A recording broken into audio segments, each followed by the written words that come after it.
허환구의 라디오 오늘. 여러분 안녕하십니까, 허환구입니다. 공천이 계속해서 미뤄지며 많은 말이 돌기도 했는데요. 국민의힘 안동 예천 선거구는 현역인 김형동 의원과 김의승 전 서울시 행정부시장 간 경선 맞대결이 펼쳐지게 됐습니다. 김형동 의원은 안동 예천의 중단 없는 발전을 위해서는 재선의 힘이 필요하다고 강조하고 있고요.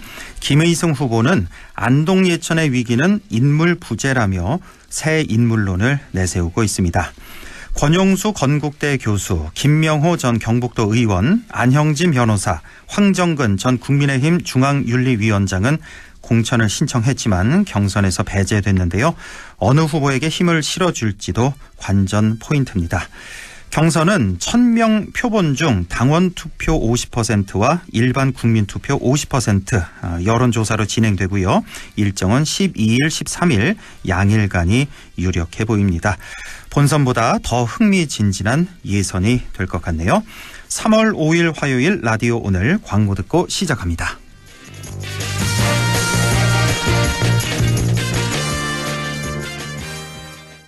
전기차 100만시대 성큼 올해 원픽 전기차 시민 의견 들어봤습니다. 토레스 EVX죠. 배터리 안전성은 기본, 국내 최장 10년 100만 킬로미터 배터리 무상 보증, 광활한 적재 공간까지. 토레스 광고하시면 안 돼요. 전트림 200만 원 이내인데요? 와, 이 혜택 어쩔? 토레스 EVX 어디서 탈 수 있죠? 3월 KGM 전시장에서 만나보세요. 타이어 바꿀 때 타이어뱅크 창립 33주년 방문 고객 3천만 명 돌파 기념 타이어 3+1 할인 행사. 타이어를 바꾸면 벤츠가 따라온다. TV와 아이패드까지 대한민국 물가 잡는 타이어뱅크 매장에 방문하세요. 타이어 바꿀 때 타이어뱅크. 이벤트 기간 3월 31일까지. 자세한 내용 홈페이지 참조. 당신은 아마 아직 모를 거야. 장기 렌트 숨은 강자 아마존카. 아마 믿지 못할 거야. 합리적인 이 가격을 아마존카. 장기 렌트의 숨은 강자 홈페이지에서 실시간으로 확인해보세요. 아마존카. 네, 라디오 오늘 화요일 순서 시작합니다. 1부 엄마의 마음으로 바라본 세상사 김새롬의 세상맘사 안동시의회 김새롬 의원과 함께하겠고요. 2부 이슈 오늘에서는 녹색정의당 비례대표 후보 2번을 배정받았죠. 녹색정의당 허승규 녹색 부대표를 연결해 보겠습니다. 이어서 최요한의 시사 따라잡기도 준비되어 있습니다. 라디오 오늘 유튜브로도 다시 들으실 수 있습니다. 많은 애청 바랍니다. 네, 김새롬의 세상맘사 안동시의회 김새롬 의원과 함께합니다. 어서 오십시오. 네, 마음이 편안한 세상, 모두가 살기 좋은 세상을 꿈꾸는 엄마 김새롬 시의원입니다. 네, 자 오늘 어떤 주제로 얘기 나눠볼까요? 요즘 과일이 정말 비쌉니다. 작년 대비 물가가 확 오른 과일 가격을 보면 예전처럼 사기가 쉽지 않은데요. 네. 오늘 이야기는 과일 등 농산물과 관련 있는 유통단지길 100입니다. 아, 유통단지길 100. 네, 안동시 농수산물 도매시장의 도로명 주소입니다. 예, 도매시장은 우리나라 산지 사과 시세를 결정한 만큼 영향이 굉장히 큰 도매시장인데요. 예. 요즘 이곳을 둘러싸고 안동의 농업인과 전국 첨가물 시장, 특히 사과 유통 관계자 이목이 집중되어 있죠. 예. 자, 유통단지길 100 안동 농수산물 도매시장의 주소였습니다. 자, 이러한 안동 농수산물 도매시장에 문제가 생겼다. 예, 어떤 겁니까? 이미 방송에서 많이들 접하셨습니다. 안동시 농수산물 도매시장이 지금 위탁 관련해서 지금 말이 많은데요. 예. 이 도매시장이 이곳에 들어선 게 1997년입니다. 안동시가 도매시장 기반 시설을 만들고 농협 곰팡장과 도매법인을 유치해서 지금까지 2개 업체가 사업 운영을 유지하고 있습니다. 예. 27년간 운영되면서 도매시장 거래 규모와 금액이 정말 폭발적으로 증가했는데요. 예. 안동농협 농산물 곰팡장의 경우 지난해 판매 금액이 2,954억 원으로 1,120% 성장했고 10배 넘게. 네. 예. 도매법인의 안동청가의 경우에도 지난해 판매 금액이 3,022억 규모로 개장 이래 1,920%를 증가했습니다. 20배 가깝게. 네. 그러니까 지금 안동 농수산물 도매시장이 그러니까 크게 봐서 두 개 업체가 운영을 하고 있는 거군요. 그렇죠. 안동농협 농산물 공판장이 하고 네. 또 하나는 안동청과. 예, 이렇게. 도매법인. 예, 예. 맞습니다. 그래서 지난 27년간 10배 넘게 20배 가까이 이렇게 매출이 증가했다는 말씀이시고요. 네. 네. 이 지난해에만 6천억 원의 판매를 달성한 농수산물의 농산물 도매시장의 성과는 경북뿐만 아니라 전국에서 좋은 농산물을 제값 받고 팔기 위해 많은 농민들이 안동을 찾아오고 있는 좋은 그런 효과를 보고 있는데 예. 이에 안동시는 포화 상태인 도매시장을 확대하고 기존 시설도 개선하는 현대화 사업을 추진하면서 첨가부류 운영업체를 추가로 지정한다는 계획을 세웠었죠. 예. 내용을 보면 총 사업비 237억을 투입해 새로운 도매시장 공사를 올해까지 완공을 하고 이어서 현재 도매시장 시설도 내외부 보수를 하겠다는 내용입니다. 예. 그리고 운영업체 한 곳을 추가로 지정해 법인 간 경쟁을 유도해서 농산물 유통 규모를 키우고 경쟁을 통해 출하주인 농민의 권익 보호를 강화하겠다는 계획을 세웠는데요. 그런데 지난해 기준 6천억 원의 판매 시장을 둘러싸고 새로운 업체 추가 모집에 여러 곳에서 참여를 준비하면서 갈등 조짐이 나타나 있고 우려할 만큼 심각성이 커지고 있는 실정입니다. 아, 그렇군요. 네. 이렇게 많이 성장한 안동 농수산물 도매시장, 그러니까 새로운 도매시장을 하나 더 만들겠다. 그렇죠. 그래서 지금 있는 그 시장 그 옆에 무슨 뭐 공사 이렇게 한창 하고 있는 걸 봤는데 네. 혹시 거기입니까? 예, 그 옆에 맞습니다. 짓는 거. 예. 거기 그래서 이제 운영 업체를 현재 이제 2개 업체에서 1개를 더 늘리겠다. 네. 그래서 새로운 업체 추가 모집하는데 여기서 이제 갈등 조짐이 나타나고 있다라는 말씀이신데. 네. 자, 어떤 문제입니까? 이 논란은 안동시가 도매시장 법인 추가 지정 계획을 공고하면서 시작됐는데요. 네. 작년 5월 19일에 안동시는 도매시장 첨가부류 도매시장 법인 추가 지정 계획을 공고했는데 안동의 6개 농협조합장과 안동시 농업단체협의회가 지정 공고 철회를 요구하며 강력하게 반발을 한 적이 있습니다. 아, 왜 그렇죠? 이유를 살펴보니 추가업체 지원 간격을 공고일 기준으로 그 안동 소재 도매 법인으로 한정되어 있었기 때문입니다. 아, 지원 자격 자체가 네, 공고일 기준이었습니다. 공고일 기준 안동 소재 소재 도매 법인으로만 그렇죠. 한정했다. 네. 기존 공판장을 운영하는 안동 농협 이외에도 지역의 5개 농협이 내신 도매시장 진입을 고대했는데 아하. 사실 준비도 해보기 전에 끝이 난 상황이었던 거죠. 그 안동에 이제 안동 농협이 있고 또 5개 농협이 또 네. 있잖아요. 동안동 농협, 서안동 농협 이렇게 해서 5개가 네. 더 더 있는데 이 농협, 그러니까 총 6개 농협이죠. 네. 여기서 이제 도매시장 진입을 고대했는데 지원 자격 자체가 안 된 거군요. 그렇죠. 예. 예, 여기에 이제 농단협도 그렇고 강력하게 의의를 제기해서 안동시에서는 홍보기간 부족과 설계 변경으로 인한 준공기간 연장 가능성을 들어 공고 취소 의견을 전달하였고 안동시는 작년 6월 5일에 모집 공고를 취소했습니다. 결국 취소를 했군요. 네, 그리고 공고를.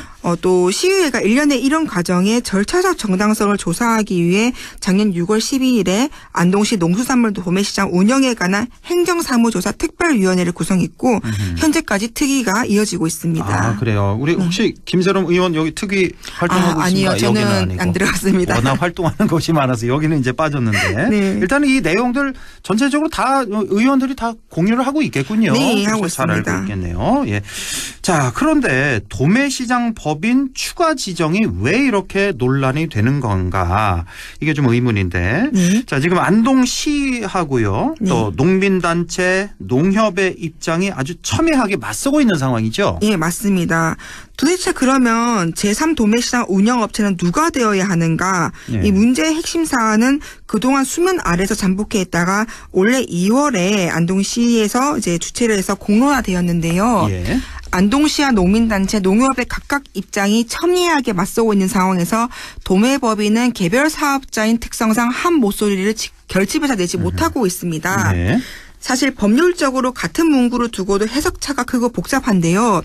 문제의 핵심을 한마디로 요약하면은 새로운 운영 업체를 곰팡장으로 할 것인지 민간 도매법인으로 할 것인지를 정하는 것인데 예. 그에 앞서 안동시의 재공고에 공판장의 신청을 포함할지가 사실 이 관건인 부분입니다. 예. 그 도매시장 개설자인 안동시의 입장은 안동에 지금 농협 공판장이 한 곳, 도매법인이 한 곳 운영 중인데 추가 업체는 도매법인이 되어야 생산 출하자에게 유익하다라는 주장인데요. 농협 공판장은 더 이상 들어오는 네. 게 바람직하지 않다는 게 안동시의 입장이라고요. 네. 왜 그런 거죠? 그 근거로 이제 뭐 도매법인은 안동시장이 지정권자다. 그렇기 네. 때문에 5년마다 평가를 통해 재지정이나 탈락시킬 수 있기 때문에 도매법인을 충분히 견제하고 농민에게 유리한 방향으로 업체를 설득하기 용이하다는 게 논리인데요. 안동시 차원에서 충분히 관리 감독을 할 수 있다. 네. 도매법인으로 해야 네. 예, 이런 논리고. 또 반대로 공판장에서는 도매시장 내에서 도지사의 승인을 받아 개설 운영하는 사업장으로 중대 결격 사유가 없는 한 안동 농수산물 도매시장에서 계속 운영이 가능하기 때문에 안동시의 관리 감독은 제대로 쓰임을 다하지 못할 것이다라는 근거를 내세웠습니다. 아, 이런 거예요. 네. 그러니까 공판장, 농협 공판장은 안동시장의 관리 감독 받는 게 아니라 도지사의 승인을 관리 감독, 승인을 받아서 운영을 한다. 근데 관리 감독은 안동시장이 할 수 있는데 관리 감독은 하는데 사실상 관리 감독이 제대로 되지 않을 수 있다라는 의견이 있는 거죠. 도지사가 승인을 해준 네. 업체니까. 네. 예. 그리고 안동시가 개설한 도매시장에서 현재 안동농협 공판장이 정해진 기한도 없이 사업 운영을 하고 있는데 추가 업체 선정에 다른 농협들이 또다시 공판장 자격이나 다른 방식으로 참여하는 것은 상호 경쟁을 통해 출하주의 권익을 보호하는 취지에도 맞지 않다는 입장을 얘기하고 있습니다. 아, 그렇군요. 네. 자, 이제 안동시의 입장을 쭉 설명을 해 주셨는데 내용 듣고 보니까 뭐 일리가 있는 말이네요, 다. 예, 네. 그렇죠. 예, 근거가 있는 그런 말인 것 같은데. 자, 그렇다면 이러한 안동시 견해에 대해서 농업인 단체라든지 농협조합장들은 어떤 생각을 갖고 있습니까?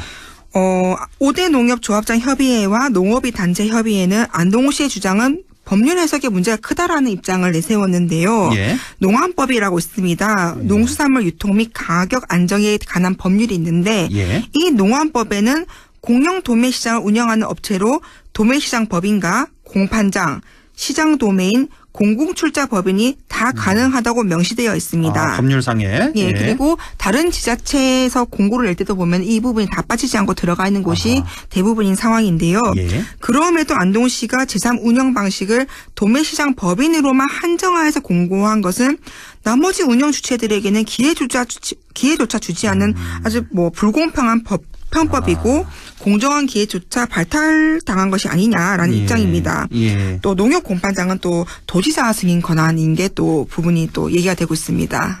예. 다시 한번 말씀해 주시겠어요? 어떻게 해요? 농협 공판장은 도지사 승인 권한입니다. 예. 그렇죠.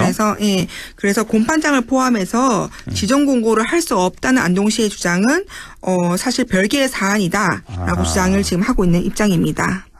이렇게. 이쪽 입장도 말이 되네요. 그럼요. 그렇죠. 예. 법이란 게 사실 어떻게 보고 해석하는가에 따라서 차이가 많기 때문에 그렇게 좀 갈리고 있는 겁니다. 그러니까 법률상에 도매시장 법인도 운영을 할 수 있고 공판장도 할 수 있고 시장 도매인 그리고 공공출자 법인 다 운영 가능하다 이렇게 명시가 돼 있다. 네. 왜 공판장을 빼느냐 이게 바로 5대 농협조합장들의 주장이 되겠습니다. 예. 자, 연매출이 아까 보니까 한 6천억 이렇게 되는 거잖아요. 올해 작년 기준으로 해서. 이렇게 큰 시장이다 보니까 논란과 갈등도 역시 이렇게 큰 것 같은데요. 자, 그런데 돈이 중심이 된 이전 투구 이렇게 보입니다. 외관상. 예. 이건 바람직하지 않은 거 아닐까요? 예, 안동시는 올해 초에 그 도매시장 제3 운영업체 모집 공고를 한다는 방침을 갖고 있는데요. 그 기회가 공정하고 과정과 절차가 정당하더라도 결과에 따라 여론이 분열될 수밖에 없는 지금 그러한 상이한 상황이 된 것 같습니다. 예. 이처럼 도매시장 진입이 가열 양상을 보이는 핵심은 돈이 되기 때문이죠. 예. 모두의 관심이 누가 맡아야 하는가에만 쏠려 있는 와중에 저는 생산자, 즉 농민의 목소리도 커지고 귀담아 들어야 되지 않나라고 생각을 합니다. 예.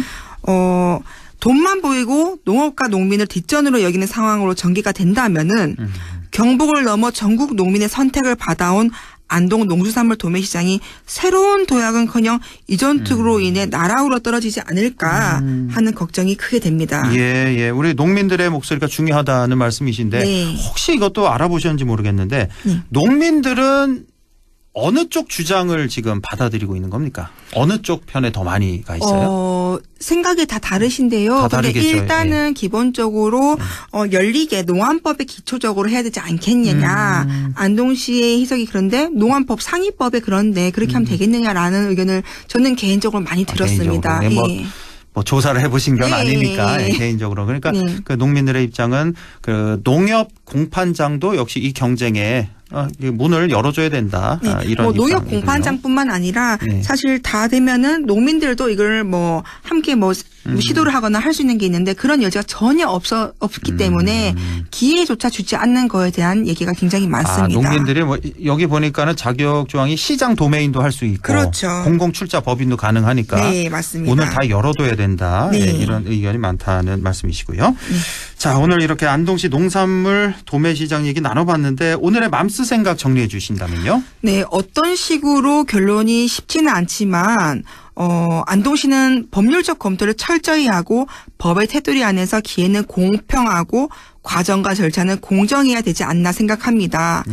안동의 농업인 단체와 농협협의회 그리고 도매법인은 반목과 대립으로 삿바싸움 하기보다는 안동의 농업과 농업인, 대한민국 농업 유통의 중심지로 세계시장을 개척할 비전과 운영체계를 고민하고 준비했으면 하는 바람이 큽니다. 예. 유통업체는 거대해지는 데 비해 농민들의 살림 사이가 나눠졌다는 얘기는 절대 듣지 못했거든요. 예. 소비자 인식 또한 사실 호의적이 않습니다. 특히 이런 농민이 하면서 제값을 받지 못하고 시민은 넉넉지 않은 형편에서 제값 주고 우리 농산물을 소비하는데 돈을 몇 단계씩 거치면서 유통업체가 돈을 벌어간다는 불신은 모든 마음에서 없애는 것부터 출발하면은 돌파구가 보이지 않을까 생각해 봅니다. 예, 알겠습니다. 오늘 내용이 아주 좋았습니다. 네, 의원님. 감사합니다. 자, 지금까지 김새롬의 세상맘사 안동시의회 김새롬 의원과 함께했습니다. 고맙습니다. 감사합니다. 네, 라디오 오늘 2부에서 뵙겠습니다.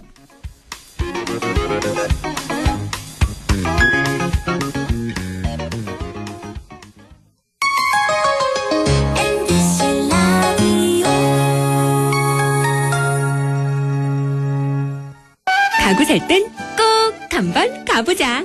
안동 명품 가구 백화점. 흑표 흑침대, 양성국 갤러리, 금성침대, 한국 가죽 소파, 장수돌 침대. 다양한 브랜드 가구를 한 곳에서 쇼핑할 수 있는 대형 가구 전시장. 안동 명품 가구 백화점. 참 아이러니하죠. 밤새 울어 못 잤는데 방긋드는 얼굴에 힘이 나는 아이러니. 음정도 박자도 없지만 그 어떤 노래보다 감동적인 아이러니. 잠깐의 걸음마에도 하루 종일 뛸 듯이 기쁜 아이러니. 세상 힘들지만 세상 행복한 아이러니. 아, 이러니 아이를 키우나 봅니다. 공익광고협의회. 예, 며느라. 밥 했어? 설거지 했어? 쓰레기 버렸어? 청소했어? 빨래했어? 개밥 줬어? 아들 낳았어? 딸 낳았어? 아무것도 안 하고 싶다. 이미 아무것도 안 하고 있지만 더 격렬하게 아무것도 안 하고 싶다. 지금은 그냥 라디오만 듣고 싶다. MBC 라디오. MBC 라디오. 라디오 청취자 10명 중 4명이 듣는 방송. 국가대표 라디오 MBC 라디오.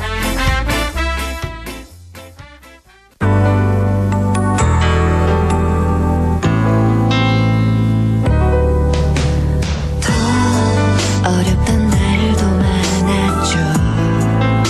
우리 함께 한다면 따스함을 느껴요. 사랑이 있어요. 소중한 꿈을 이뤄봐요. 우리 함께 여기 있으니 감동과 사랑 있는 MBC 라디오 문화방송 100.1 MBC 라디오 네, 6시 24분 33초 지나고 있네요. 이슈 오늘 시작합니다. 우리 지역 안동에서 많은 활동을 해온 지역의 젊은 정치인이죠. 안동 MBC 사생결담 또 라디오 오늘에도 고정 출연하면서 지역에서 많은 활약을 해왔는데요. 최근 선거연합인 녹색정의당의 비례대표 2번 후보로 선출됐습니다. 우리 지역에서 아주 반갑고 신선한 뉴스였는데요. 녹색정의당 허승규 녹색 부대표를 연결해서 함께 얘기 나눠보겠습니다. 허승규 녹색 부대표님 안녕하십니까? 네, 반갑습니다. 네, 또 이렇게 또 인터뷰를 하게 되네요. 먼저 오랜만입니다. 반갑습니다. 네, 축하드리고요. 네, 감사합니다. 녹색정의당 비례 후보 2번으로 선출된 그 소감부터 좀 여쭤볼게요. 네, 제가 최종 인주는 아직 투표가 남았는데요. 네. 거의 확정적입니다. 그래서 어쨌든 제가 이번에 녹색정의당 2번으로 선출된 것은 경북 북부 지역에서 지역민들과 함께했던 녹색 기후 공공교통 또 청년 공익활동 덕분이라고 생각합니다. 네. 그 기후 위기와 지역 소멸 위기를 겪고 있는 만큼 생태적인 지역 분권 사회로 나아갈 수 있도록 또 경북 북부 지역 출신 비례대표 국회의원으로서 책임과 역할을 다하겠습니다. 네, 우리 청취자 여러분들이 아니 어떤 과정을 거쳐서 이렇게 비례 2번까지 받았나 좀 궁금해하실 것 같은데요. 그 선출 과정 좀 설명해 주세요. 네, 저희가 이번 녹색당과 정의당이 선거연합 정당을 했거든요. 그래서 정의당이 본인들의 기득권 내려놓는 그런 과정에서 1번은 노동, 2번은 녹색 외부에 개방을 했고요. 네. 그 2번 녹색이 녹색당의 후보였습니다. 그래서 제가 녹색당의 비례대표 후보 선출 선거에서 가장 많은 다득표자가 돼가지고 녹색정의당의 2번으로 내정이 되었는데요. 최종 인준을 앞두고 있습니다. 그러니까 녹색당 내에서 또 선거를 했던 거군요. 비례대표 누가 우선순위 받을지. 다득표자가 녹색정의당 2번으로 가기로 합의를 했기 때문에 네, 그렇게 됐습니다.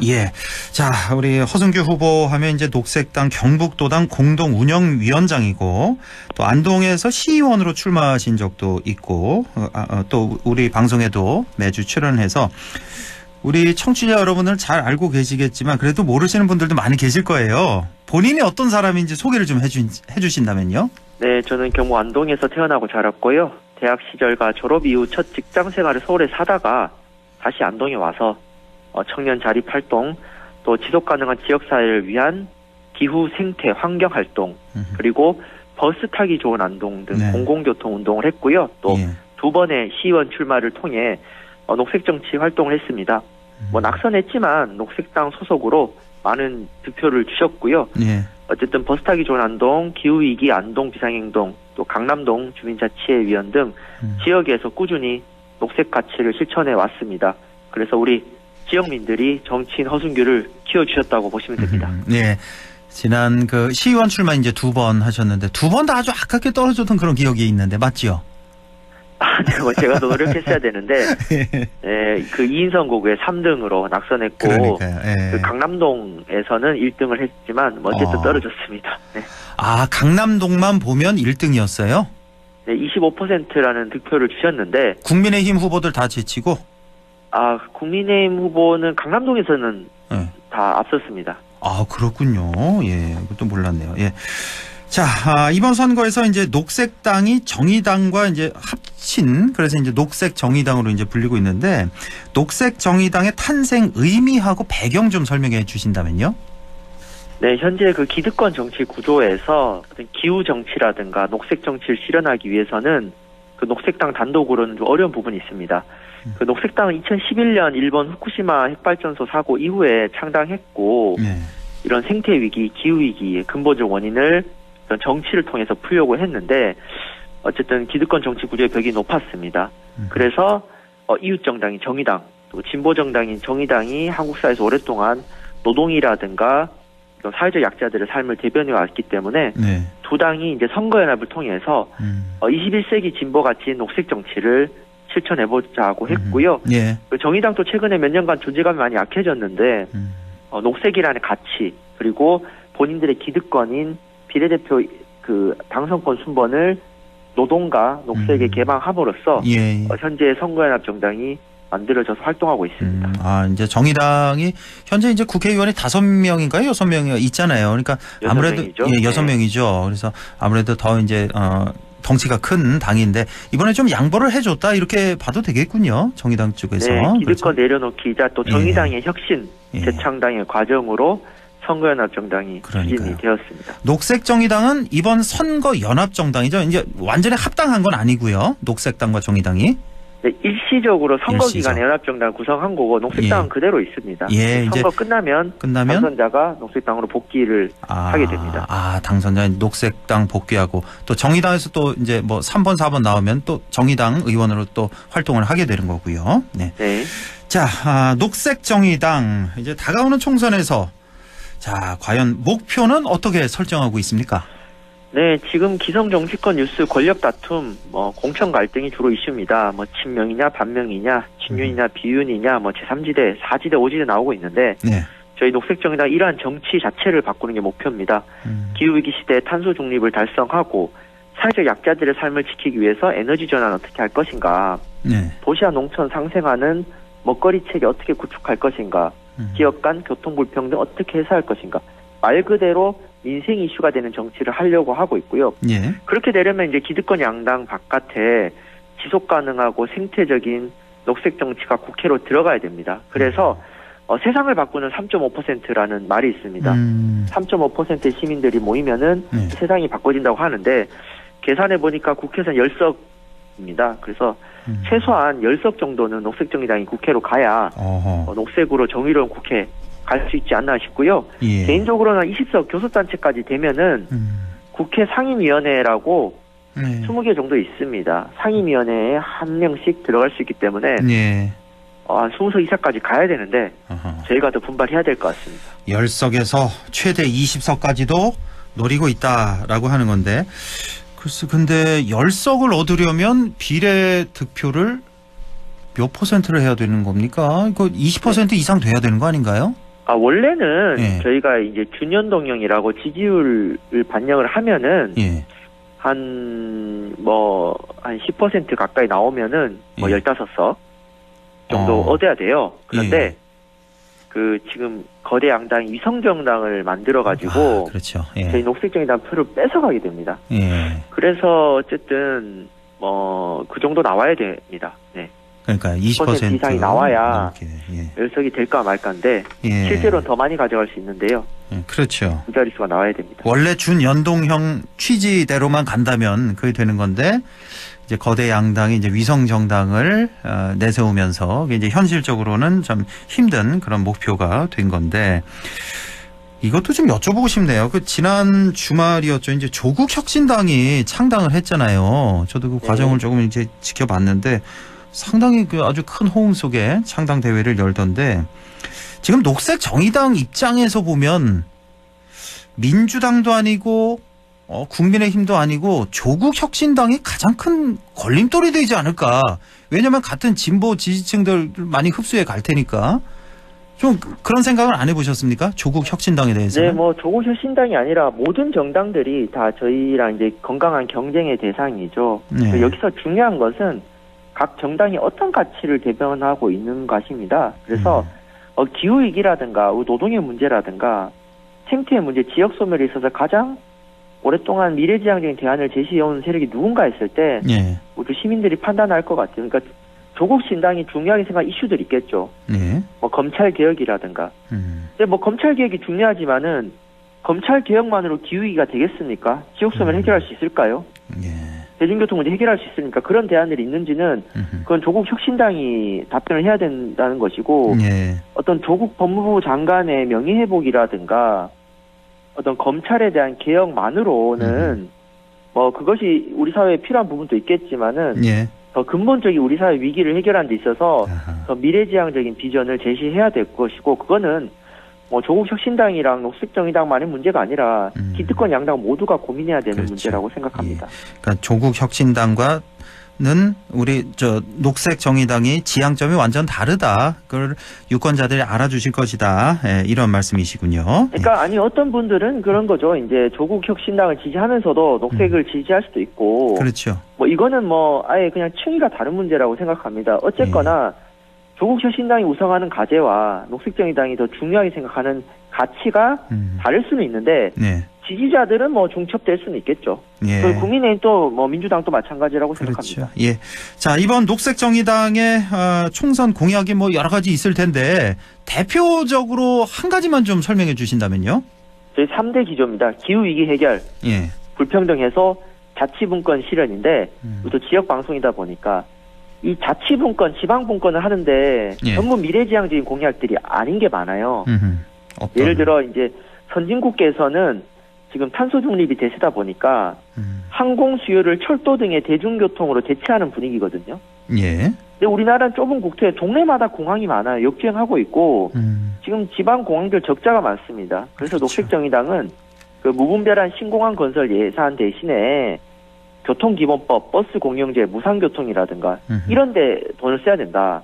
교통, 의료, 복지, 농촌, 지역 순환경제에 돈을 쓰는 대안적인 지방분권을 얘기하고 있고요. 예. 그 작년에 청송군 무상교통 1년 예산이 5억밖에 안 되는데 주민 만족도가 매우 높습니다. 그렇습니다. 그렇기 때문에 또 저희 지방대 무상교육 공약도 있는데요. 예. 거기에다가 지역의 어떤 재생에너지 전환까지 정말로 우리 지역에 필요한 공약.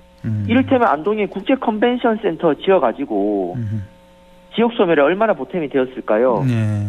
요즘 물먹는 하마 되지 않았습니까? 지금 안동 시민들도 거기서 주민 행사하는 것에 대해서 불만들이 많은데, 예. 그러니까 저희는 그런데 돈 쓸 바에는 더 우리 지역에 실질적으로 보탬이 되는 교통, 의료, 복지, 농촌 이런 데 써야 된다라고 주장하고 있고 자세한 것은 저희 녹색정의당 홈페이지 참고해 주시면 고맙겠습니다. 예. 자, 녹색정의당 비례 2번이면 당선 가능성이 꽤 높은 건데 일단은 기본적인 허들을 넘어야 되잖아요. 3% 넘어야 되는 거죠, 그러니까 당선이 되려면. 맞습니다. 예. 3% 넘어야 한석이 생기고 예. 또 4%, 5% 나와야 안정권이고요. 특히 최근에 거대 양당이 선거구 획정하다가 갑자기 비례대표 한석 줄이고 본인들의 지역구 의석 기득권을 지키는 결정을 했습니다. 맞습니다. 예. 저희가 또 손해를 봤는데요. 예. 어쨌든 뭐 진인사 대천명이니까 저부터 해서 저희 당원들이 또 최선을 다해가지고 이 안정권의 지지율을 받아야 됩니다. 그래서 녹색정의당 비례대표 의원들이 한두 명 들어가는 것보다는 3명, 4명, 5명 들어가면 더 거대 양당보다 더 혁신적인 정책 할 수 있지 않겠습니까? 그래서 지역구는 뭐 다른 정당 찍어주시더라도 정당 투표는 우리 미래지향적인 녹색 정치 해주시면 감사하겠습니다. 아, 그리고 참 이번 녹색정의당 비례 이 특이한 점이 제가 그 용어가 기억이 안 나는데 비례 순번제였나요? 그 왜 2년씩 나눠서 한다면서요? 아, 그거는 이제 정의당 쪽 후보들에만 대상이 되는데. 아, 정의당만요? 유럽 선진국에서 하기도 합니다. 그러니까 4년을 하는 것이 아니라 2년 하고 그 2년 뒤에는 그 국회의원이 그 국회의원의 어떤 보좌관으로 갈 수도 있고. 예. 그러니까 더 많은 국회에 대한 공익적 기능을 이렇게 확산하는 부분인데요. 예. 사실 이거는 뭐 우리나라가 의원이 또 선진국에서 적잖아요. 그렇죠. 의원 정수 확대도 가야 되지만은 어쨌든 지금의 제도 내에서는 임기 순환제도 어떤 정치 개혁의 일환으로 지금 정의당에서 도입을 하고 있는데 저는 이제 녹색당 쪽 후보기 때문에 이 당선이 되면은 녹색당으로 돌아가서는 그 임기 순환제를 하진 않습니다. 아, 그렇군요. 예. 아, 좀 정확히 좀 알았으면 좋겠는데 만약에 3%를 득표를 했다. 예를 들어서 그러면 한 석이 되는 겁니까? 두 석이 되는 겁니까? 아, 그거는 3.0이냐 3.5냐 뭐 이렇게 또 뒤가 몇 프로 나오느냐에 달라지는 게 있고요. 무엇보다도 다른 정당들이 얼마나 얻느냐는 겁니다. 예를 들어 3%에서 4% 사이 정당들이 되게 많으면 서로 표를 갈라먹겠죠. 근데 2점 몇 % 당이 한 몇 개가 돼요. 예, 그럼 거의 탈락이니까 빠지기 때문에 3% 넘는 정당에게 이제 의석수가 더 많이 가져가는 두 석이 될 수도 있고. 그러니까 결과를 봐야 되는 거군요. 그거는. 결과를 봐야 되고요. 지역구에서 몇 명 당선되느냐. 예. 지역구에서 당선이 많이 되면은 비례 의석을 적게 가져가겠죠. 적게 그 당은 비례 정당이 없는 정당은 그렇게 되는 거죠. 예. 네, 그래서 이거는 소위 말 우리나라 월드컵 때 항상 경우의 수 따지잖아요. 예. 다른 팀이 누가 이기고 지고에 따라서 우리가 16강을 가느냐 마느냐인데 그래서 저희가 자력으로 2명 만들려면은 4% 5% 나와야 된다. 이렇게 보시면 됩니다. 그렇군요. 예. 아까 제가 참 비례 정당이라는데 그 위성 정당, 그렇죠. 위성 정당이 아닌 당들. 예를 들어 뭐 녹색 정의당에서 지역구에서 뭐 한두 명 나오면은 좀 비례에서는 좀 불이익이 올 수도 있는 그런 거죠. 그러니까. 네, 그래서 어쨌든 지지율을 높이는 것이 최선입니다. 알겠습니다. 예. 자, 시간이 많이 지나서요. 국회의원이 만약에 된다면 어떤 일을 해나갈 건지 이것만큼은 꼭 하겠다. 예, 이거 마지막 질문 드릴게요. 네, 제가 한 5년 정도 안동에서 버스 타기 좋은 안동 활동하면서 청송, 봉화, 안동의 많은 어르신들, 청소년들 만났습니다. 지역의 교통불평등을 해소하려면은 중앙정부가 책임을 져야 됩니다. 그래서 지역 소멸을 해소하기 위해서 저는 교통기본법을 제정을 해서 누구나 이동할 수 있는 나라 만들기 위해서 또 하겠고요. 예. 이 문제를 전국적인 현안으로 만들어서 해볼 하고요. 우리 경북도지사, 이철우 도지사 의원 시절에 교통기본법 발의한 부분이 있습니다. 우리 지역에 국민의힘 소속 국회의원분들도 함께 하시리라 믿고요. 예. 어쨌든 제가 안동 출신이다 보니까 우리 경북 북부 지역 발전을 위해서 의정활동을 펼쳐나갈 것을 약속드리겠습니다. 예, 이번에 만약 당선되신다면 우리 안동에서 또 경북 전체에서 아주 새로운 바람을 불러일으킬 것 같습니다. 자, 그나저나 요즘은 어떻게 지내세요? 서울에서 지금 활동하는 겁니까, 계속? 제가 지금 국회입니다. 국회에서. 지난주에 보니까 뭐 국회에서 시위도 하던데요, 보니까. 그 비례의석 한석 줄어서. 그렇죠? 네, 그것도 있고 제가 네. 지금 녹색정의당 부대표다 보니까 예. 녹색정의당 대표단입니다. 그래서 회의라든가 국회에서 기자회견이라든지 이런 것들이 많고요. 예. 그래서 이런 모두 발언할 때 또 경북 안동 이야기를 해가지고 또 지역의 문제를 전국적으로 알리는 역할을 하고 있습니다. 네, 알겠습니다. 자, 지금까지 녹색정의당 허승규 녹색 부대표와 함께했습니다. 고맙습니다. 네, 감사합니다. 네.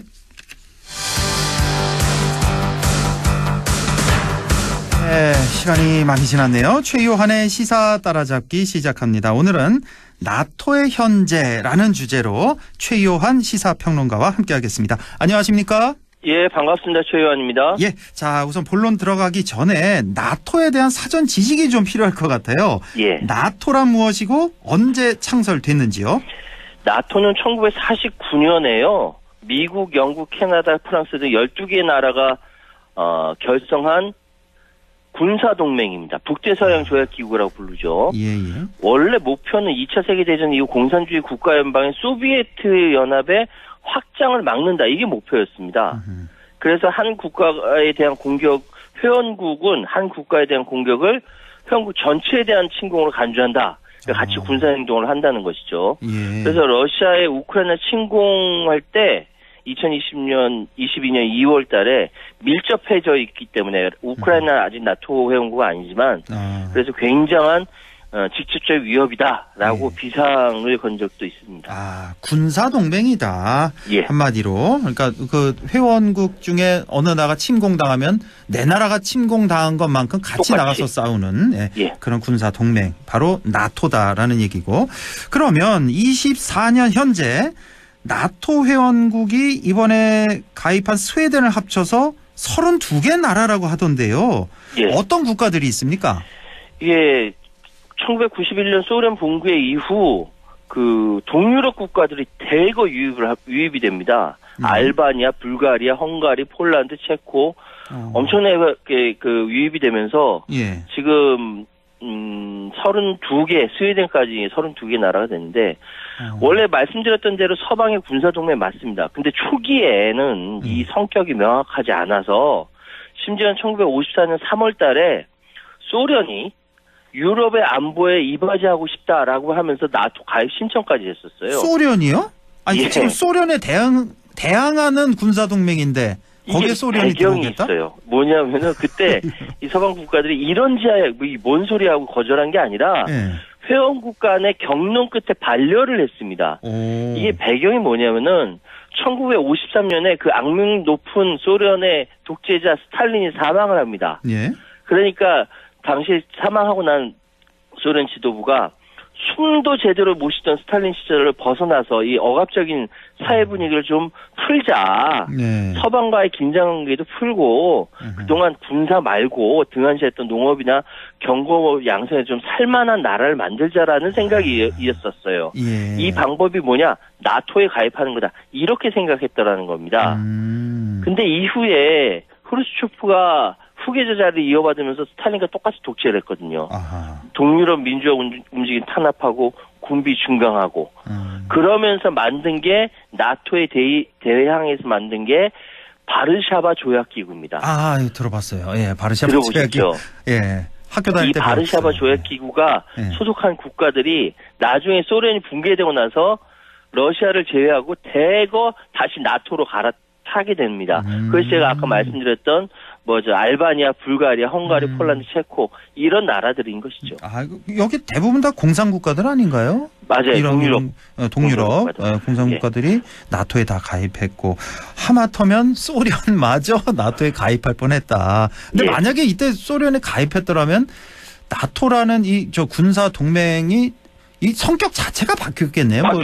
경제 동맹 이런 식으로 바뀌었을 수도 있었던 이런 배경이 있습니다. 자, 그런데 소련의 팽창을 막기 위한 군사 동맹으로서의 나토라면은 소련이 망하고 나서는 그 의미가 좀 줄어들었잖아요. 그렇죠. 그런데 여전히 나토는 건재하다. 오히려 동맹 국가가 점점 늘고 있다. 이건 어떻게 된 얘기입니까?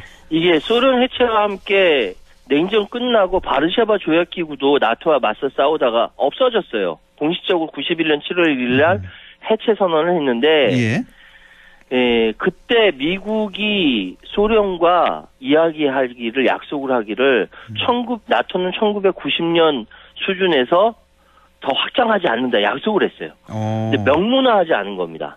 예. 근데 이후에 계속 당연하죠. 아까 말씀드렸던 알바니아니 불가리아니 다 이렇게 이 나토에 가입을 하니까 이게 러시아 쪽으로 점점 확장하는 동진하게 되는 거잖아요. 그렇죠. 위협이 되죠. 소련 입장에서는. 러시아 이제 나중에 러시아가 됐지만 러시아 입장에서는 이게 굉장히 위협이 되는 것이고 미국이 사실 처음부터 이 나토의 확장에 긍정적이지 않았는데 빌 클린턴 정부 이후 갑자기 이게 나토 확장률을 급격하게 기울어지게 된 것입니다. 이게 여러 가지 사정이 있는데 워낙 역사적으로 러시아에 호되게 당한 그 동유럽 국가들이 러시아의 팽창주의 염증을 느껴서 이거 못 살겠다라고 하면서 나토에 끈질기게 문을 두들겼어요. 또 러시아는 또 러시아대로 이 주변 국가가 잘 지내야 되는데 갈등을 제대로 통제하지 못한 거죠. 게다가 독일의 헬무트 콜 수장이 미국이 힘을 실어주는 바람에 나토의 동진 정책이 약속했음에도 불구하고 계속 이어진 겁니다. 그러니까 나중에 계속적으로 동진 정책하면서 이번에 2024년에 스웨덴이 200년 중립국 위치를 벗어나서 바로 가입하면서 확 동진 정책이 완성이 되는 것이죠. 바로 올해입니다. 이제 200년 중립국 스웨덴이 이제 나토에 가입했다, 회원국이 됐다는 얘기인데, 자, 그런데 이제 최종 승인을 헝가리 의회에서 받았다는 얘기가 있는데, 아니 나토 가입하는데 최종 승인을 미국이 하는 거 아닌가 싶은데요. 왜 헝가리가 최종 승인을 해준 겁니까? 원래 이 핀란드하고 스웨덴이 같이 가입을 이게 나중에 2022년에 신청을 했는데 핀란드만 2023년에 가입이 되고 스웨덴 퇴짜 받았어요. 이게 그거죠. 왜 러시아 우크라이나 전쟁 이후에 핀란드가 저 위협을 느끼고 핀란드 스웨덴 같이 신청을 했는데 우리 가입하겠다. 신청했는데. 근데 핀란드가 이유는 뭐냐면은 아까 말씀드렸던 한 회원국이 공격받으면 그거 우리나라가 공격받은 거라고 같이 행동을 한다고 말씀드렸잖아요. 똑같이 회원국이 되려면 만장일치로 승인을 얻어야 돼요. 회원국들 다 만장일치로? 근데 그 회원국이 되려면 만장일치 승인을 얻어야 되는데 핀란드까지는 만장일치가 됐어요. 만장일치가 됐어요. 근데 맨 끝까지 스웨덴을 못마땅하게 봤던 나라가 튀르키예와 헝가리입니다. 그래요? 튀르키예는 나중에 어떻게 넘어갔는데 헝가리는 끝까지 반대한 거예요. 왜냐하면은 스웨덴에서 헝가리는 민주주의 후퇴한 나라다라고 하면서 교육 동영상을 만들어서 학생들한테 뿌렸거든요. 뿌리 나니까 헝가리에 의해서 승인을 안 해줬던 겁니다. 그랬군요. 이런 이제 웃지 못할 상황이 있어요. 나중에 크리스테르손 스웨덴 총리가 헝가리 방문해서 오르반 총리 만나서 이게 상황이 이렇습니다. 이렇게 한 거예요. 그래서 나중에 어렵게 스웨덴이 가입하게 됐고 그러면서 회원국 일방에 대한 공격을 전체 회원국에 대한 공격으로 간주해서 무력 사용 등 원조를 제공한다는 나토 헌장 5조 여기에 겨우 스웨덴이 적용받게 된 것이죠. 그래서 이번에 이제 가입하게 됐다는 건데, 자, 핀란드와 스웨덴의 나토 가입이 뭐 물론 핀란드, 스웨덴이 좋겠지만 나토의 방어력 강화에도 분명 도움이 되겠죠. 굉장한 도움이 됩니다. 아, 그렇습니까? 이게 중요한 게 뭐냐면 발트해 중앙에 스웨덴이 가지고 있는 고틀란드 섬이라는 게 있어요. 예. 전략적 요충지입니다. 아, 예. 여기에 딱 스웨덴이 또 아래를 틀고 앉아 있으면은 러시아의 핵 잠수함이 스웨덴 몰래 공해상으로 진출하는 것이 불가능해집니다. 그렇겠네요.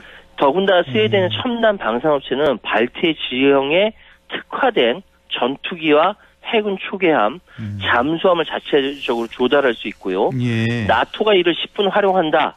아직까지는 트러블은 없는데 스웨덴의 이 고틀란드 섬을 중심으로 새로운 대러시아 방어선이 구축이 되는 거예요. 예. 그러면 발트해 통해 가지고 그동안 꾸준히 바다 통해서 나갔는데 러시아 해군이 이걸 통과를 못한다는 것이죠. 예. 그러니까 이 스웨덴이 이 나토에 가입한다는 건 굉장한 의미가 있는 것인데 여기서 중요한 것은 오는 11월에 미국에서 대선이 있지 않습니까? 예.